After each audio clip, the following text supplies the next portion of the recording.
গাজায় থামছেই না ইসরায়েলি আগ্রাসন। গাজার স্বাস্থ্য মন্ত্রণালয় জানায়, একদিনে ইসরায়েলি হামলায় আরও শতাধিক ফিলিস্তিনি নিহত হয়েছেন, আহত হয়েছেন প্রায় 4 শতাধিক। নিহতদের মধ্যে বেশিরভাগই মানবিক সহায়তার খোঁজে।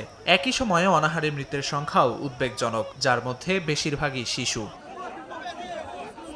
গাজায় ত্রাণ কার্যক্রম অকার্যকর করার পর এবার ইসরায়েলের লক্ষ্য স্বাস্থ্য ব্যবস্থা ধ্বংস করা। স্বাস্থ্যকর্মী, প্যারামেডিক, হাসপাতাল ও অ্যাম্বুলেন্সকে ধারাবাহিকভাবে হামলার লক্ষ্যবস্তু করা হচ্ছে।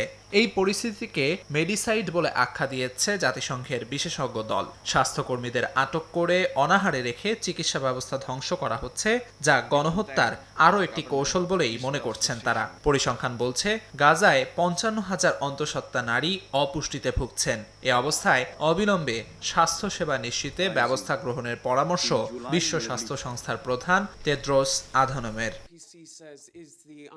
এদিকে ইসরায়েলি প্রধানমন্ত্রী নেতানিয়াহুকে উন্মত্ত মসিহা আখ্যা দিয়েছেন দেশটির সাবেক কূটনীতিক আলন পিনকাস। তিনি বলেন, নেতানিয়াহু নিজেকে ঐতিহাসিক ও আধ্যাত্মিক মিশনে নিয়োজিত বলে মনে করেন এবং গ্রেটার ইসরায়েলের স্বপ্নে বিভোর। সাম্প্রতিক সময়ে সাংবাদিক হত্যাসহ গাজা নীতি নিয়ে আন্তর্জাতিক নিন্দাকে নেতানিয়াহু প্রায় উপেক্ষা করছেন বলেও অভিযোগ করেন তিনি। পিনকাসের মতে, যুক্তরাষ্ট্রের অব্যাহত সমর্থনই নেতানিয়াহুকে আন্তর্জাতিক চাপের প্রতি উদাসীন করে তুলেছে। তিনি সতর্ক করে বলেন, ডোনাল্ড ট্রাম্পের ব্যক্তিগত সমর্থনের ওপর এককভাবে নির্ভরশীল হওয়া ইসরায়েলকে কূটনৈতিকভাবে বিচ্ছিন্ন করতে পারে।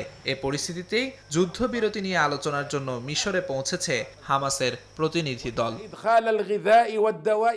আমিরুল ইসলাম আলিফ, সময় সংবাদ।